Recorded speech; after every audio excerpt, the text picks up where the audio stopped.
오늘 우리에게 주신 말씀은 신약 로마서 1장 1절에서 7절입니다. 로마서 1장 1절에서 7절 말씀을 이제 봉독합니다. 예수 그리스도의 종 바울은 사도로 부르심을 받아 하나님의 복음을 위하여 택정함을 입었으니 이 복음은 하나님이 선지자들을 통하여 그의 아들에 관하여 성경에 미리 약속하신 것이라. 그의 아들에 관하여 말하면 육신으로는 다윗의 혈통에서 나셨고 성결의 영으로는 죽은 자들 가운데서 부활하사 능력으로 하나님의 아들로 선포되셨으니 곧 우리 주 예수 그리스도시니라. 그로 말미암아 우리가 은혜와 사도의 직분을 받아 그의 이름을 위하여 모든 이방인 중에서 믿어 순종하게 하나니 너희도 그들 중에서 예수 그리스도의 것으로 부르심을 받은 자니라.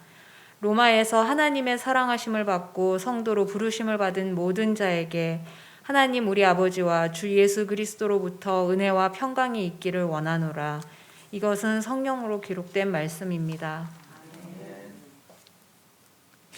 최근에 손편지 받아보신 적 있어요? 우리 김진아 집사님? 없죠? 예, 우편함 이렇게 열어보면 뭐가 있어요? 요즘은 돈 달라는 편지밖에 없죠. 옛날에는 우편함 열어보면 성길수록 편지 오는 것도 기대하면서 기다리면서 그런 적이 있는데 요즘은 우편함 열기가 싫습니다. 돈 달라는 소리만 해서. 예. 이제 편지를 우리가 살펴볼 텐데요. 편지, 서신서라고 하죠. 신약의 서신서가 13개 바울 서신이 있어요. 13개가 이제 바울 서신이고 나머지는 이제 다른 분들이 이제 쓰신 건데 13개 바울 서신. 그래서 바울 서신 중에 제일 이제 순서상 첫 번으로 기록된 게 로마서예요. 로마서. 그런데 시대적으로는 제일 먼저 쓴 건 아니에요. 제일 먼저 쓴 것은 이제 데살로니가 전후서로 보이고요. 제일 나중에 쓴 것은 디모데 후서 이렇게 보입니다. 어떻든 순서로 쓴 순서로 편집이 된 게 아니라 우리 성경에 실려진 게 아니고 이제 그 흐름상 그 내용상 이제 로마서가 이제 앞부분으로 와 있다는 거 알 수 있습니다. 이 로마서 이제 강의를 오늘부터 이제 시작할 텐데요. 이 로마서는 복음의 진수다 이렇게 알려진 책이에요. 그래서 우리가 함께 그 진수를 찾고 또 맛보는 시간이 됐으면 좋겠습니다. 물론 성경 전체가 다 하나님의 말씀이고요. 은혜로 충만한 말씀인데 이 로마서는 또 잘 또 복음을 정리해 놓은 책이다. 이렇게 볼 수 있습니다. 서신서 형식을 갖췄지만 어떻게 보면 좀 논문 같기도 해요. 논문. 이제 바울이 이 서신을 썼고요. 바울 서신을 보면은 바울이 쓴 편지는 수신자들 이름으로 성경 서신에 이름을 붙여요. 그러니까 로마서 그러면 로마에 있는 성도들, 로마 교회. 고린도 전서 그러면은 고린도에 있는 성도들, 수신자, 그 편지를 받은 곳에 이름을 붙여서 성경책 이제 제목을 붙입니다. 그래서 이 로마에 있는 성도들에게 보낸 편지예요. 편지인데 제3차 전도여행 때 바울이 이제 제3차 전도여행하고 4차는 로마로 가죠. 로마로 가는데 그 3차 전도여행 때 썼던 거예요. 고린도에서 쓴 것으로 보입니다. 고린도에 외항이 있는 갱그리아라는 고린도 옆에 외항이 있습니다. 서울 있으면 인천처럼 그곳에서 쓴 것으로 보여요. 어떻든 3차 전도에 썼는데 아직 바울은 로마에 가본 적은 없어요. 나중에 이제 3차 전도에 끝나고 예루살렘 가서 잡혀요. 고난을 당합니다. 그리고 예루살렘 옆에 있는 가이사랴에서 한 2년 동안 구금당해요. 감옥 생활을 합니다. 그 다음에 제수의 신분으로 로마로 가요. 그래서 그 전에, 그러니까 로마로 가기 전에 쓴 편지예요. 바울이 한 번도 가본 적이 없는 그 로마에 있는 성도들을 향해서 지금 편지를 쓰고 있는 거죠. 그리고 지금 벌써 로마에 교회가 있다는 것을 우리가 알 수가 있어요. 어떻게 그곳에 교회가 생겼을까? 이 바울이 가서 전도도 하지 않았는데, 사도행전 2장에 보면은 이제 그 오순절 사건이 있어요. 이때 이제 세계, 그 당시엔 세계는 로마 제국이겠죠. 그 각지에 흩어졌던 그 유대인들, 그리고 경건한 사람들, 이 성경에 사도행전 경건한 사람들, 이런 사람들, 이방인인데 유대교화된 사람들이 있어요. 그래서 성지 순례를 일부러 예루살렘으로 와요. 이런 사람들이 있었어요. 이런 사람들이 이 초대교회 성도들이 막 열심히 기도하고 막 성령 충만 받고 막 방언으로 기도하고 이런 걸 이제 들었거든요. 아, 이게 우리 말로 다 듣게 되니, 우리 지역의 말로 다 듣게 되니 이게 웬일인가 놀랐잖아요. 그 방언할 때. 이때 이제 그 성령 사건, 이것을 이제 본 사람들이 많았던 걸 보여요. 그리고 이제 베드로가 막 설교할 때 하루에 3,000명씩 예수를 믿었다 했으니까요. 굉장한 역사죠. 굉장한 역사죠. 그냥 예루살렘 거민만이 아니에요. 그러니까 온 각지에서 온 사람들이 바글바글 거렸겠죠. 그 절기 때가 되면 그랬어요. 이제 절기가 끝나면 또 비죠. 이렇게 다 흩어지죠. 어쨌든 그 각지에서 평생 한 번 성지순례 하는 사람도 있었어요. 로마에 있는 사람들은 멀리 떨어져 있는 사람이 예루살렘 오기가 쉽지 않잖아요. 이제 그 지금 팔레스틴, 예루살렘이 있는 팔레스틴 그 이스라엘 지역 사람들은 뭐 절기 때마다 갈 수 있어요. 가까우니까. 그런데 멀리 흩어져 사시는 분들은 평생 적금해가지고 한 번 오는 거예요.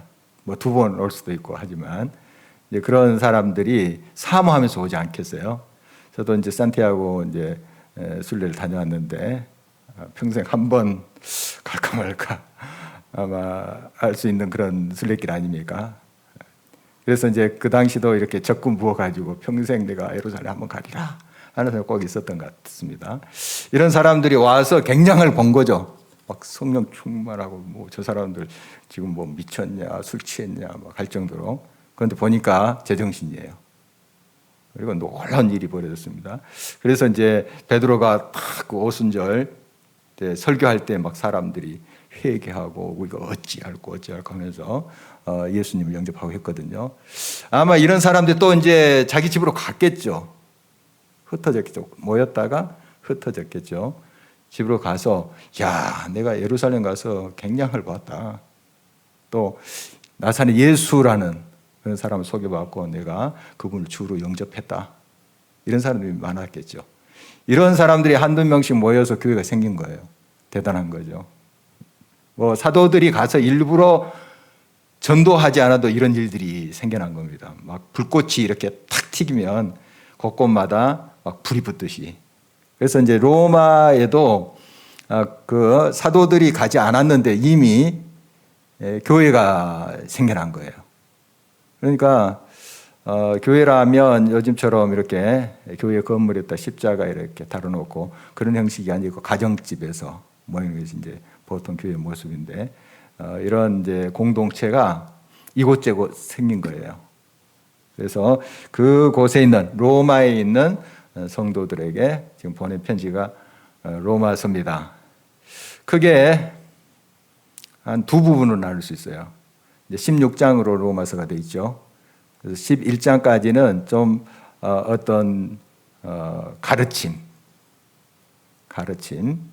그리고 교리적인 측면, 예수 그리스도를 믿음으로 의롭게 된다. 오직 예수 그리스도 받아들이면 하나님의 자녀가 된다. 복음에 대해서 구체적으로 이제 설명을 해 놓는 거라면 12장부터 3 어떻게 살 것인가 이렇게 보시면 돼요. 12장부터 그러니까 12장 1절 2절 말씀 유명한 말씀 있죠. 너희 몸을 거룩한 산 제물로 드리라. 삶에 대해서 구체적으로 너희들이 이제 복음을 받았으니 하나님의 자녀가 되었으니 의로운 삶을 살아야 된다 하는 거죠. 그래서 서신서를 보면 크게 이제 다 그렇지는 않지만은 크게 이제 앞부분은 어떤 이론적인 거, 크리스찬의 삶에 대한 그런 이론적인 부분을 이야기한다면 이제 후반부는 실천적인, 물론 그것이 이제 뒤에 섞여져 있고 교차적으로 나오기도 합니다만은 크게 보면 그런 구조를 가지고 있습니다. 그것이 로마서에는 아주 뚜렷하게 그렇게 보여요. 이제 첫 번째 부분 보면 아담의 범죄로 인해서 우리가 다 죄인이 되었잖아요. 그래서 이 죄라는 것은 하나님과 우리 사이를 갈라놓는 거예요. 죄가 있으면 우리가 하나님과 하나가 될 수 없어요. 하나님과 하나 됐다는 것은 구원받았다 하는 다른 표현이에요. 하나님과 하나 됐다. 하나님과 또 연합했다. 구원받았다. 그래서 그 생명이신 하나님과 내가 접붙여 있으면 그 구원이에요. 영생이에요. 생명이 계속 공급되지 않겠어요? 포도나무에 가지가 붙어 있으면 계속 생명이 공급되잖아요. 열매 맺고. 그런 원리예요. 그런데 떨어져 나갔어요. 가지가. 그럼 말라지겠죠. 죽는 거죠. 그러니까 그 떨어져 나가게 하는 게 뭐냐? 죄예요. 그래서 죄의 문제를 해결해야만이 구원이 가능한 거예요. 죄의 문제를 해결한다는 것은 다시 이제 그 줄기에, 포도나무 줄기에 가지가 딱 붙는 거예요. 하나 된다는 거. 이게 구원이고 영생이고 이렇게 표현을 하는 겁니다. 그래서 이제 그 앞부분은 바로 우리가 죄인인데 이 죄의 문제를 해결하기 위해서 예수 그리스도가 오셨다는 거죠. 죽으셨다. 그래서 예수 그리스도로 말미암아 우리는 구원을 받게 됐다. 이거의 핵심이에요. 요약하자면 여러 가지 이제 내용을 우리가 살필 텐데요. 그래서 예수 그리스도 외에는 우리를 구원할 자가 없습니다. 예수님 밖에 없어요. 예수님만 우리가 하나님께로 갈 수 있는 통로예요. 다리예요. 예수님만. 그러니까 예수님도 친히 그렇게 말씀하셨어요. 내가 길이요 진리요 생명이 나로 말미암지 않고서는 아버지께로 올 자가 없느니라. 이런 말씀하셨죠. 그래서 예수님이 우리에게 오셔서 죄의 문제를 해결해 주시고 어떻게 해요? 십자가에서 피 흘려 죽으심으로. 죄의 문제가 해결됐으니까 우리랑 하나님이 하나 된 거죠. 구원받았다. 그게 구원받았다. 다른 표현 의롭게 됐다. 의롭게 됐다 하는 것은 성경에 하나님과 바른 관계가 됐다. 하나님과 하나가 됐다. 죄 하나님과 관계가 깨졌다. 반대 개념이에요. 그러니까 구원받았다, 의롭게 됐다 다 같은 말이에요. 영생을 얻었다 같은 말이에요. 하나님과 하나 됐다 다 같은 말이다 하는 걸 알 수 있죠. 그러니까 예수님이 오신 이유, 이 땅에 오신 이유, 죄의 문제 해결하기 위해서, 다른 말로 우리가 구원받도록 하나님 앞으로 갈 수 있도록 하기 위해서 오신 거죠. 신이 낮아지시고 수치와 모멸 당하시고 찢기시고 고난을 당하신 거예요. 우리를 구원하시기 위해서. 그게 이제 이 성경에서 말하는 복음이에요. 복음 기쁜 소식. 기쁜 소식. 물론 세상에 여러 기쁜 소식이 있을 거예요. 로또 당첨됐다. 굉장히 기쁘겠죠. 자녀 합격했다. 어디 대학에. 직장에 자녀 잘 들어갔다. 뭐 기쁜 소식이에요. 근데 가장 큰 기쁨은 생명을 내가 얻었다는 거예요. 내가 사형 직전인데 잠깐 사형 집행 중지 살리시오 그 사람. 여러분 그런 적 없죠? 그런 적 없는데 사실 있었던 거예요. 우리 영원히 지옥에 갈 수밖에 없었던 그 순간이 있었어요. 끔찍하죠? 영원히. 그게 이제 이 세상에 생명만 끊어진 게 아니고 영원히 고통받을 수밖에 없는 그 찰나에 우리 주님 오신 거예요. 잠깐!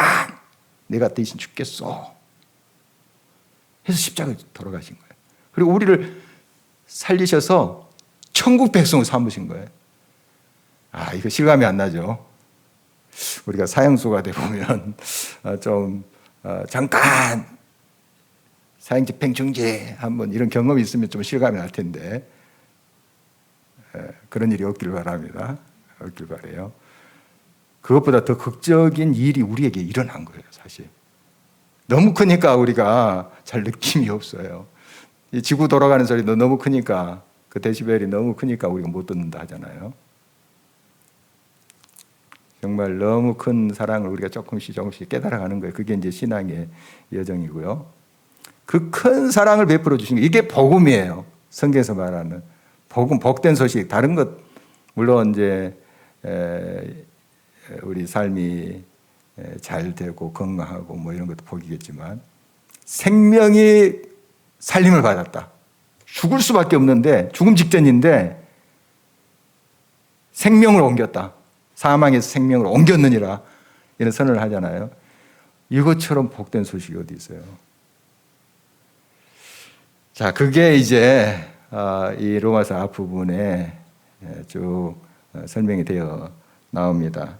그래서 그런 은혜를 받은 우리 어떻게 살아야 되는가, 그걸 깨닫는다면 정말 죽을 수밖에 없는 우리를 예수님 친히 고통당하시고 고난당하시고 살리셨다면 우리가 예수님을 위해서, 주님을 위해서 어떻게 살아야 될 건가? 누가 나를 위해서 뭔가를 희생했다. 그 은혜를 내가 안다면, 깨닫는다면 가만히 있겠어요? 가서 고맙습니다. 감사합니다. 인사하고 정성스럽게 이제 선물이라도 이렇게 준비해서 드리면서 그 감사를 표시하지 않겠어요? 하나님께 굉장한 것을 받았잖아요. 우리가 이제 그것을 이제 깨달아가는 거예요. 깨달아가면서 우리의 삶을, 우리의 몸을 하나님이 기뻐 받으시는 그런 삶으로 드리는 거. 이게 이제 로마서의 전체적인 것을 좀 요약하면 그거예요. 복음을 깨닫고 너무 기쁜 소식이죠. 그게 내게 선물로 주어졌어요. 다른 사람이 아니라 내게. 그걸 깨닫는 우리들은 주님을 기쁘시게 하는 그런 삶으로 나가야 된다 하는 것입니다. 로마 굉장한 나라였습니다. 여러분 뭐 꼭 성경에서 보지 않더라도 역사적으로 로마 제국 대단한 나라였어요. 모든 길은 로마로 통한다는 말이 있어요. 실제로 지금도 로마가 닦아놓은 길들이 이곳저곳 많습니다. 영국에도 이제 바스라는 것이 있는데 그 목욕탕이 있어요. 목욕탕 있는 곳인데 그게 아직까지 2000년 넘은 그 로마가 닦아놓은 길이 있어요. 그대로 남아 있어요. 2000년도 됐는데 그런 곳이 여러 군데예요. 영국까지 와가지고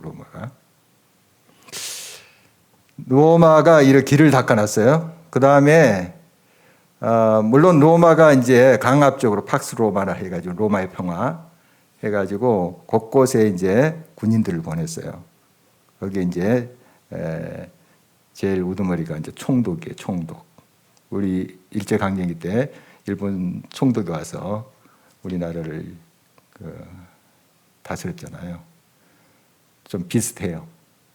그래서 이렇게 이제 강압적으로 이렇게 각 그 나라들을 이렇게 통치를 했습니다. 그런데 이제 하나님께서 이것까지 이용하세요. 이것까지. 그게 이제 다른 측면으로 보면 치안이 돼 있다는 거예요. 치안이. 그 당시에 도적대들이 많았습니다.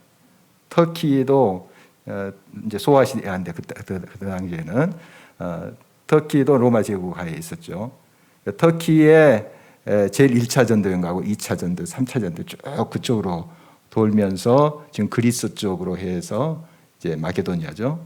쭉 해서 밑에 이제 헬라, 밑에 지금 이제 고린도, 이쪽 아가야 이렇게 이제 전도를 하거든요. 근데 거기에 다 로마가 통치하고 있어요. 곳곳에 로마 군인들이 있어요. 물론 이제 그들이 압제하고 막 세금도 뺐고 하지만은 또 다른 면에서 보면 도적대들 그때 출현했어요. 로마가 통치할 때도. 그래서 바울이 제1차 선교 여행을 가기 위해서 이제 타우루스 산, 지금 타우루스 산이 있거든요. 저도 이제 몇 년 전에 버스 타고 물론 넘어가 봤지만 바울이 저 길을 저쪽으로 갔을까 하는 생각을 해봤는데요. 거기에 도적대들이 많이 출행했대요. 그러니까 위험하죠. 위험한데 상대적으로 이제 이 로마의 군인들이 곳곳에 지키고 있기 때문에 도적대들을 어느 정도 다스릴 수가 있었어요. 그러니까 치안이 유지됐다. 다 그런 것은 아니지만 비교적. 그 다음에 그 전에 물론 헬라 제국, 로마 제국 앞에 헬라 제국이 있었죠. 헬라 제국 때도 언어 통일했습니다. 헬라어로. 언어가 통일됐어요. 각 이제 지역에 각 나라의 언어들이 고유 언어들이 있겠지만 그러나 공용어가 이제 헬라어가 됐어요. 로마 제국 때도 공용어가 계속 헬라어입니다. 그 정치적으로는 이 로마의 언어는 라틴어인데 라틴어가 공용어가 아니라 헬라어입니다. 헬라어 중에도 서민 언어 코이네라고 하는 서민 언어가 있어요. 그게 이제 공용어예요. 그걸 로마 제국에서 그대로 유지하면서 공용어로 썼어요. 자, 이게 어떻게 이제 작용하는가? 하나님 이것까지 이용하세요.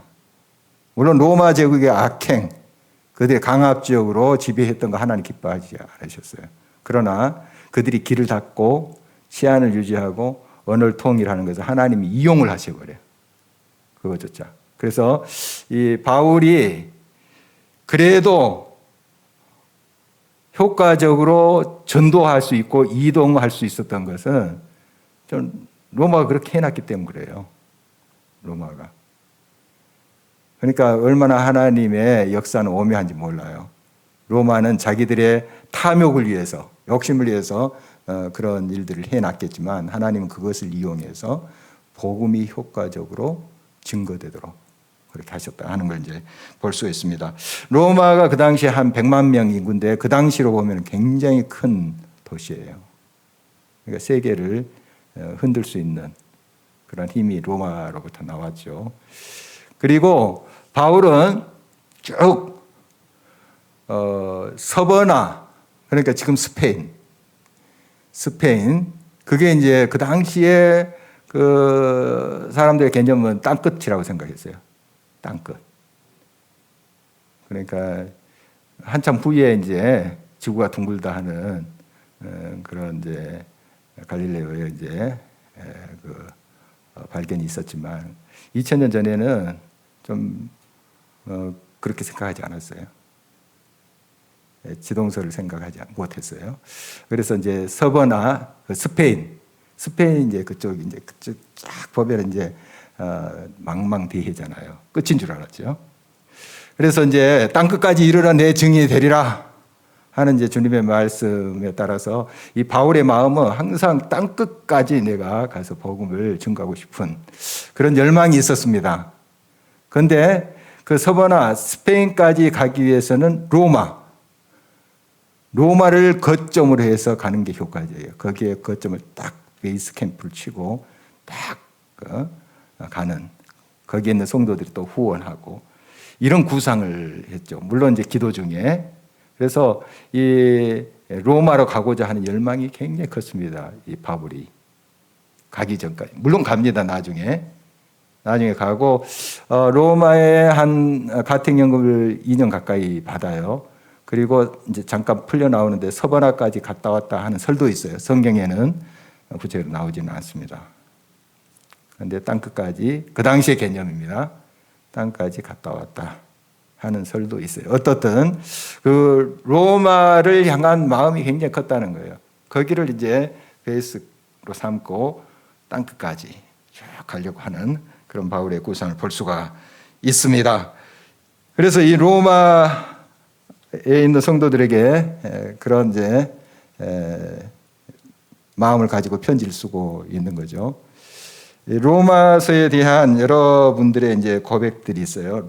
마르틴 루터 우리가 잘 알고 있는 종교개혁자 마르틴 루터는 신약 성경 중에서 로마서는 가장 중요한 책이다. 물론 다 하나님의 말씀이고 귀한 책이죠. 그런데 이제 루터가 그런 말을 했대요. 그리고 칼빈. 로마서는 로마서를 이해한다는 것은 성서의 모든 진리가 보관되어 있는 창고의 입구에 들어선 것과 같다. 굉장히 중요하다. 이런 이야기들을 했고, 우리가 잘 알고 있는 성 어거스틴은 로마서 13장 말씀에서 큰 도전을 받고 회개하고 돌아왔다 하는 이야기 너무 유명하죠. 어떻든 로마서가 참 복음의 진수를 맛볼 수 있다, 이런 고백들을 한결같이 하고 있습니다. 자, 구체적으로 그럼 오늘은 이제 서러운 부분을 제가 좀 말씀하면서 앞부분 좀 살펴보려고 하는데요. 일단 1절에서 7절은 발신자하고 수신자, 그리고 구체적으로 어떤 내용을 중점적으로 이 편지에서 다룰까 하는 것을 제시하고 있습니다. 그래서 먼저 이제 발신자는 바울이죠. 바울이 발신자고, 수신자는 로마에 있는 성도들이고, 그 내용은 그리스도의 복음이에요. 복음에 대해서 이제 설명할 건데, 복음을 위하여 이제 이것을 쓰고 있는 것을 보게 돼요. 자, 먼저 한번 발신자, 그러니까 바울 한번 보도록 하겠습니다. 1절 한번 볼까요? 1절. 우리 한 목소리로 읽어보도록 하겠습니다. 예수 그리스도의 종 바울은 사도로 부르심을 받아 하나님의 복음을 위하여 택정함을 입었으니. 바울은 자기 이치를 잘 알았어요. 그리스도의 종이다. 종이란 둘로스는 좀 이제 종이라는 표현보다 노예라는 표현이 더 가까워요. 노예. 종도 좀 이렇게 등급이라 할까? 좀 차이가 있어요. 종들도. 노예로 끌려온 사람, 전쟁 포로들도 있고, 또 돈을 주고 사서 이렇게 종으로 삼는 사람들이 있고, 동족인데 빚을 져가지고 종으로 사는 사람들, 좀 약간 차이가 있어요. 종들도 차이가 있는데, 이 둘로스는 밑바닥이에요. 그야말로 그냥 그 당시에 물건 취급받았어요. 물건 취급. 그런 사람이. 그래서 이 바울이 스스로 종이 된 거죠. 그리스도의 종. 항상 자기를 비우고 낮췄다는 거예요. 이 표현이 낮춘 그의 모습을 보게 됩니다. 우리는 섬김의 대상에 따라서 그것이 지배를 받아요. 돈. 내가 선택한 거 같죠? 물론 처음에 선택해요. 근데 나중에 돈이 주인이 되는 경우 있어요. 돈에 따라서 내가 휘둘린 인생. 그게 돈이 많고 적음을 떠나서 돈에 매여 있는 사람. 돈이 주인이에요. 그 사람 인생의 주인이에요. 명예를 추구하는 사람이 있어요. 그게 나의 주인이 될 때 나는 거기에 종이에요. 여러 권력도 마찬가지고요. 또 중독 증상도 이게 참 비슷하거든요. 내가 먼저 선택하죠. 술 마시는 거 예를 들어서 나중에 그 술이 나를 마셔요. 주인이 돼버려요. 내 주인이 돼버려요. 나는 거기에 이제 종이 돼버리는 거죠. 중독이 그래서 무서운 거예요. 자, 그런데 예수 그리스도의 종은 여기 참 자유가 있어요.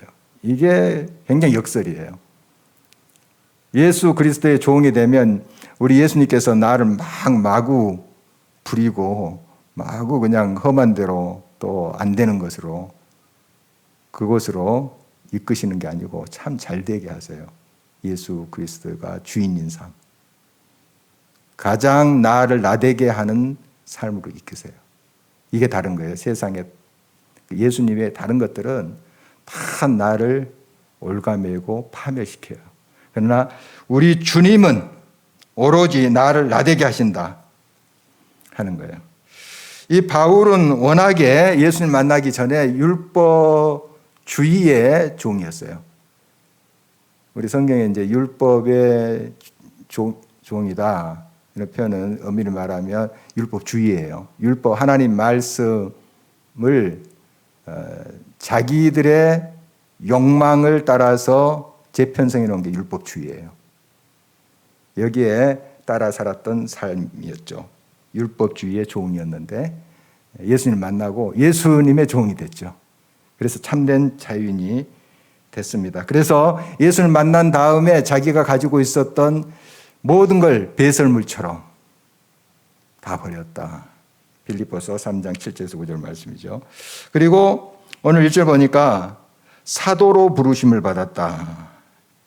이런 말을 하고 있습니다. 바로 하나님께서 부르신 자, 사도는 하나님께서 부르신 자 그런 뜻이거든요. 하나님이 나를 이 자리에 세우셨다 하는 의식. 우리가 이제 교회에 직분을 맡고 있습니다. 하나님 부르신 자리예요. 가정에서 또 여러분의 이치가 있을 거예요.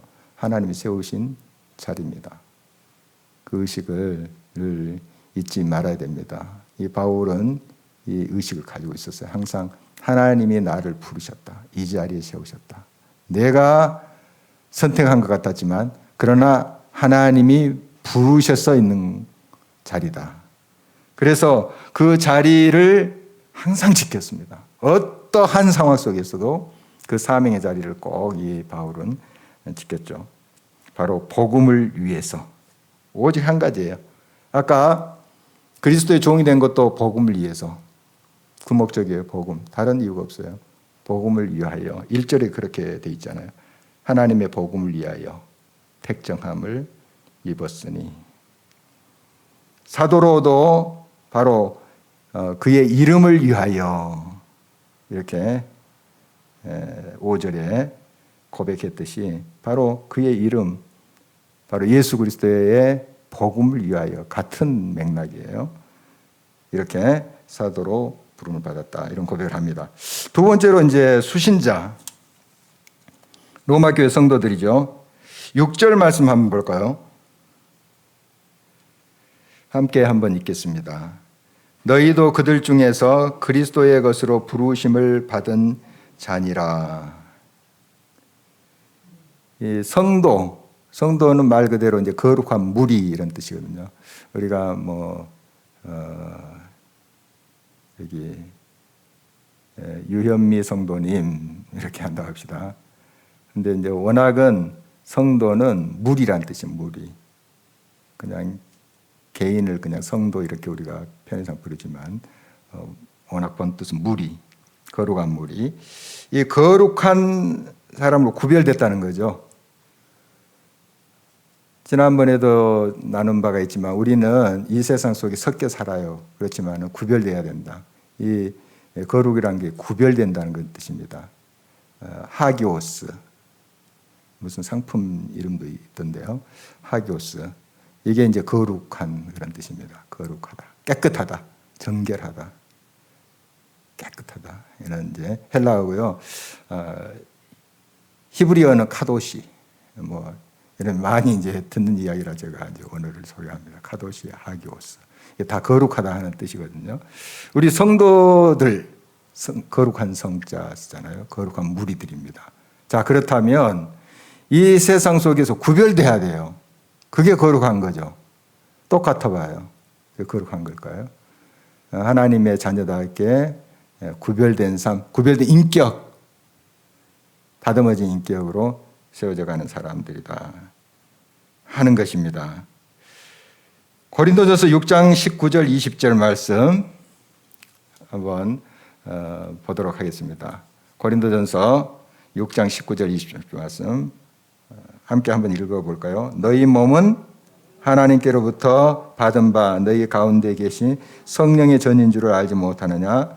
너희는 너희 자신의 것이 아니라 값으로 산 것이 되었으니 그런즉 너희 몸으로 하나님께 영광을 돌리라. 너희 몸은, 너의 삶은 너의 것이 아니다. 이런 말이죠. 우리 그리스도의 것이에요. 소속이. 내가 내 것인 것이라고 이제 착각하며 살죠. 우리 자녀들도 내 것 아니에요. 하나님 것이고 그리스도의 것이고 나 자신도 내 마음대로 가고 내 마음대로 먹고 선택하고 하는 거지만 사실 그리스도의 것이라는 의식이 우리가 잊지 말아야 됩니다. 왜냐하면 우리가 죽은 목숨이었거든요. 영원히 죽은 목숨인데 예수님께서 자기 자신을 버리시고 우리를 살리셨어요. 사셨어요. 피로 사셨다 하는 표현 하잖아요. 누구 것이에요 그러면? 그리스도의 것이죠 우리가. 좀 억울하세요? 그리스도의 것이에요. 영광인 줄 알아야 됩니다. 영광입니다. 나는 그리스도의 것이에요. 주님의 것이에요. 주님의 것. 그거 한시도 잊지 말아야 됩니다. 주님의 것이에요. 성령이 거하시는 전 그리스도의 것이에요. 내 것이 아니라 겸손함으로 항상 하나님께 나가야 됩니다. 그리고 주님이 자신을 버려서 나를 건지셨어요. 그러면 우리를 어떻게 생각했을까요? 그만큼 귀하게 생각하신 거죠. 우리는 가치 있는 존재예요. 여러분 자존감을 잃어서는 안 됩니다. 자존심은 버려야 되지만 자존감. 나는 귀한 하나님의 아들, 딸이야. 이런 자존감은 늘 가지고 있어야 돼요. 주님의 은혜로 그렇게 된 거야. 그래서 얼마나 자신이 귀한 존재인지 예수 그리스도의 생명만큼 귀하게 하나님 아버지께서 나를 여기셨다는 거. 그걸 생각하면 얼마나 내 생명이 귀한 거예요. 사랑받기 위해서 태어난 존재. 이거 잊지 마셔야 돼요. 잊지 마셔야 됩니다. 그래서 우리의 굉장히 고달프고 힘들고 막 외로울 때 나 자신을 좀 포기해 보려고 하는 그런 유혹을 우리 크리스찬도 받을 수 있어요. 그런데 얼마나 가치 있는 존재인지 본인이 아셔야 돼요. 주님이 얼마나 나를 사랑하는지 그걸 이제 아셔야 됩니다. 7절 계속해서 한번 볼까요? 7절 함께 읽겠습니다. 로마에서 하나님의 사랑하심을 받고 성도로 부르심을 받은 모든 자에게 하나님 우리 아버지와 주 예수 그리스도로부터 은혜와 평강이 있기를 원하노라. 하나님의 사랑하심을 받은 성도. 그렇죠. 방금 제가 설명드렸다시피 얼마나 하나님이 나를 사랑하는지요. 나를 사랑해서 독생자 예수 그리스도를 버리고 나를 취했다니까요. 여러분을 취했다니까요. 잊지 말아야 됩니다. 요한일서 4장 10절도 한번 읽어볼까요? 요한일서 4장 10절 함께 읽겠습니다. 사랑은 여기 있으니 우리가 하나님을 사랑한 것이 아니요 하나님 우리를 사랑하사 우리 죄를 속하기 위하여 화목제물로 그 아들을 보내셨습니다.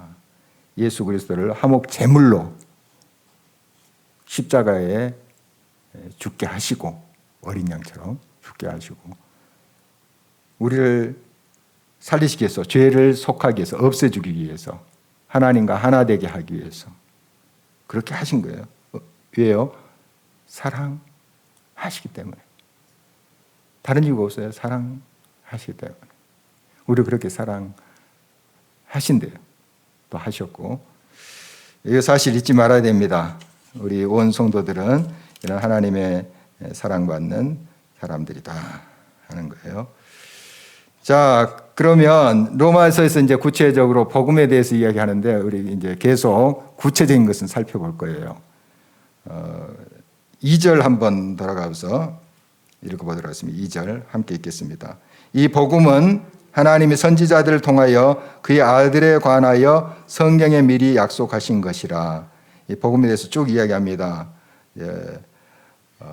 5절까지 쭉 복음에 대해서 이야기를 하는데 구체적으로 이제 복음이라는 게 이제 뭔가 하는 거예요.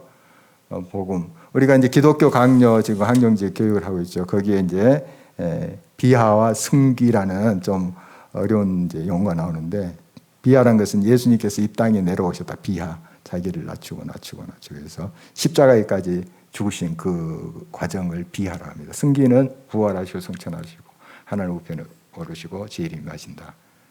승기 올라가셨다 하는 그런 뜻 아닙니까? 이게 복음의 내용이에요.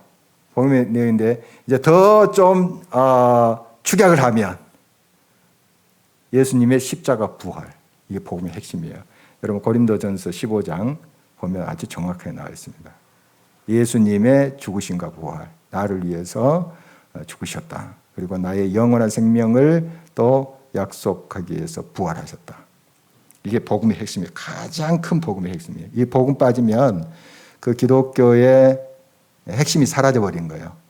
그래서 고린도전서 보면 이 부활이 없고 예수 그리스도의 그러한 복음이 없으면 우리 믿는 것도 다 헛것이다. 이렇게 표현할 정도예요. 지금은 여기 와서 막 수요 기도회 때 예배 드리고 기도하고 찬송하는 거 다 헛것이에요. 쓸데없는 일이에요. 복음 없으면. 복음이 있으니까 이제 이게 가치가 있는 일이죠. 자, 이 복음은 바로 더 축약하면 예수 그리스도예요. 예수 그리스도 빠진 어떤 교훈, 그건 세상에서 들을 수 있어요. 감동적인 거, 굉장히 좀 또 교훈적인 거, 세상에서 들을 수 있어요. 예수 그리스도가 복음이에요. 그 구체적인 내용은 죽으심과 부활. 조금 더 펼치면 예수 그리스도의 비하와 승귀. 이렇게 볼 수 있죠. 자, 우리가 이제 더 구체적인 내용은 이제 차근차근 살펴볼 것입니다. 바로 예수 안에 있는 자들, 바로 저와 여러분들이에요. 예수 안에 있는 자들. 얼마나 복된 자들이 성도들, 거룩한 자들, 성도들인데 예수 안에 있는 자들은 예수 밖에 없는 자들이에요. 오직 예수, 오직 복음, 이걸 외치셔야 돼요. 그리고 그 복음만 있으면 만족이 되는 삶이 돼야 돼요. 이게 복음을 사는 사람의 특징이에요. 다른 어떤 것이 아니라 복음이 있으면 다 되는 거예요. 복음, 예수 그리스도, 축약하면 예수 그리스도, 예수 그리스도의 십자가 부활, 그 내용. 여러분, 이 로마서를 쭉 우리가 살피면서 이 복음의 진술을 좀 더 깨달아 갔으면 좋겠습니다. 우리가 다 할 수는 없겠죠. 너무 크니까. 너무 큰 사랑이니까 우리가 어떻게 그걸 다 깨달아요. 그러나 조금씩 그 맛을 알아가고 깨달아 갈 때 정말 얼마나 우리가 큰 선물 받았는지, 놀라운 하나님의 은혜를 받고 있는지 우리가 깨달으면서 하나님께 응답하는 삶 될 줄 믿습니다. 말씀 기억하면서 함께 기도하도록 하겠습니다.